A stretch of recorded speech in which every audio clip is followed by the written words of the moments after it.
धर्मराज युधिष्ठिर ने कहा कि हे केशव, कार्तिक मास के कृष्ण पक्ष की एकादशी का क्या नाम है? इस एकादशी की विधि क्या है? कृपा करके वर्णन करें कि इससे क्या फल की प्राप्ति होती है। भगवान श्री कृष्ण कहने लगे कि हे राजन, कार्तिक के कृष्ण पक्ष एकादशी का नाम रमा एकादशी है। बड़े बड़े पापों को नाश करने वाली, असीम वैभव देने वाली है। शास्त्रों में वर्णित इसका मातम मैं तुमसे कहता हूं। प्राचीन काल में मुचकुंद नाम का एक राजा था। उसकी इंद्र के साथ में गहन मित्रता थी। साथ में यमराज, वरुण, कुबेर, विभीषण के साथ में भी राजा मुचकुंद की मित्रता थी। ये मुचकुंद वही थे जिनके द्वारा काल यवन का नाश भगवान श्री कृष्ण ने कराया था। पहले समय पर राजा महाराजा इतने तपस्वी होते थे कि तप के बल से इंद्र, वरुण, कुबेर के साथ में भी मित्रताएं हो जाती थी। फिर भी वो कर्म करते थे। ये नहीं कि यमराज के साथ मित्रता है तो कोई जरूरत नहीं है, हमें नरक तो मिलेगा नहीं। कर्मों का फल उन्हें भोगना पड़ता था, नरक स्वर्ग भी। तो उनके साथ में मित्रता थी। वो बड़ा ही धर्मात्मा, विष्णु भक्त था, न्याय करता।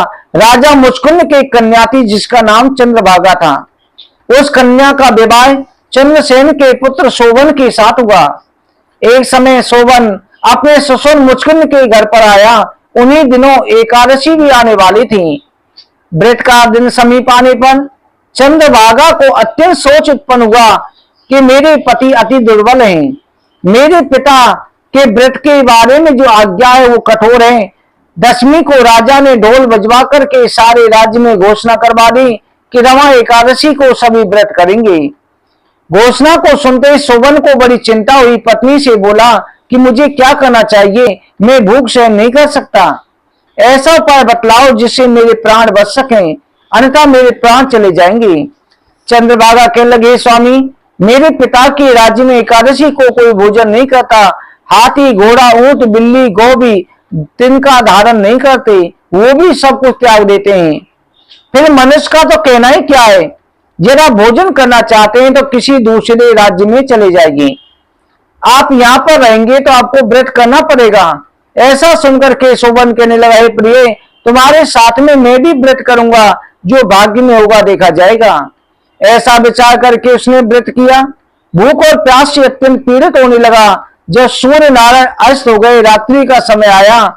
जागरण करने के लिए वैष्णव बड़े खुश हो रहे थे, भगवान का कीर्तन कर रहे थे, पर शोभन को अत्यंत दुखदायी हुआ। प्रातः काल होते होते शोभन के प्राण निकल गए। राजा ने चंदन की चिता में उसका दाह संस्कार कराया। चंद्रभागा ने अपने पिता की आज्ञा से शरीर को नष्ट नहीं किया। शोभन की अंत्येष्टि क्रिया करके अपने पिता के घर में रहने लगी। रमा एकादशी के व्रत के प्रभाव से शोभन मंदराचल पर्वत पर धन दान से परिपूर्ण शत्रुओं से रहित सुंदर देवपुर को प्राप्त हुआ। वह अत्यंत सुंदर रत्न, बेदोन मणि, जड़ित खम्भों, स्वर्ण खम्भों से निर्मित था। अनेक प्रकार की स्फटिक मणि और वहां पर सोने का सिंहासन था, जिस पर श्वेत चबर, मस्तक पर किरीट, कानों में कुंडल, कंठ में हार, बाहों में कपूर विभूषित गंधर्व अप्सराओं से घिरा हुआ दूर से देवराज इंद्र के समान शोभायमान होने लगा। एक समय मुचकुंद के नगर में रहने वाला सोम शर्मा नाम का ब्राह्मण तीर्थ यात्रा करता हुआ घूमता उधर से जाकर के वन से निकल रहा था। ब्राह्मण शोभन को पहचान लिया कि ये तो राजा का जमाई शोभन है। उसके निकट गया।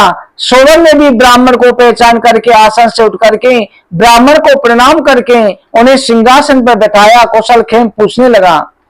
ब्राह्मण ने कहा कि राजा मुचकुंद और आपकी पत्नी चंद्रभागा कुशल से हैं। नगर में सब कुशल हैं, परंतु हे राजन, हमको आश्चर्य हो रहा है। आप अपना वृतांत सुनाइए। आपकी मृत्यु हो चुकी है, आप कैसे दिखाई दे रहे हैं? ये सुंदर नगर ऐसा ना कभी देखा ना कभी सुना। शोभन बोला कि कार्तिक मास के कृष्ण पक्ष के एकादशी का व्रत करने से नगर प्राप्त हुआ है, परंतु अस्तर है। ये सुनकर के ब्राह्मण बोला, स्तर होने का कोई उपाय हो तो कहें, मैं उसे अवश्य करूंगा। शोभन ने कहा कि मैंने रमा एकादशी का व्रत सिद्धा से रहित होकर के किया, परंतु एकादशी के दिन प्राण त्यागने से मुझे प्राप्त हुआ है, इसलिए ये सिद्धा से रहित होने के कारण अस्तर है। आप मुचकुंद की कन्या मेरी पत्नी चंद्रभागा से कहिए कि वो स्तर कर सकती हैं। सोम शर्मा ब्राह्मण नगर में लौट करके आया। चंद्रभागा से संपूर्ण वृतांत कह सुनाया। ब्राह्मण के वचन सुनकर के चंद्रभागा कहने लगी कि हे ब्राह्मण देवता, ये सब बातें आपने प्रत्यक्ष देखी हैं या स्वप्न की कह रहे हैं? ब्राह्मण कहने लगा, पुत्री, मैंने महावन में तुम्हारे पति को प्रत्यक्ष देखा है। किसी से विजय न होने वाले देवताओं के नगर के समान उस नगर को भी देखा है, परंतु स्थिर नहीं है। स्थिर रह सके ऐसा उपाय आपको करना चाहिए। चंद्रभागा कहने लगी कि आप मुझे वहां ले चलें। पतिदेव के दर्शन की मेरी तीव्र लालसा है, मैं अपने पुण्यों से उसे स्थिर बना दूंगी। आप ऐसा उपाय कीजिए जिससे हमारा मिलन हो सके। आपकी बड़ी कृपा होगी, आपको पुण्य भी मिलेगा। सोम शर्मा चंद्रभागा को लेकर के मंदराचल पर्वत के समीप ऋषि वामदेव के आश्रम में गया। वामदेव ऋषि ने उनकी बात सुनकर के वेद मंत्रों से उज्जवल तिलक द्वारा चंद्रभागा का अभिषेक किया, जिससे ऋषि मंत्र के प्रभाव और एकादशी के व्रत के प्रभाव से चंद्रभागा का शरीर उस नगर में जाने लायक हो गया, दिव्य हो गया। अत्यंत प्रसन्नता के साथ अपने पति के निकट गई।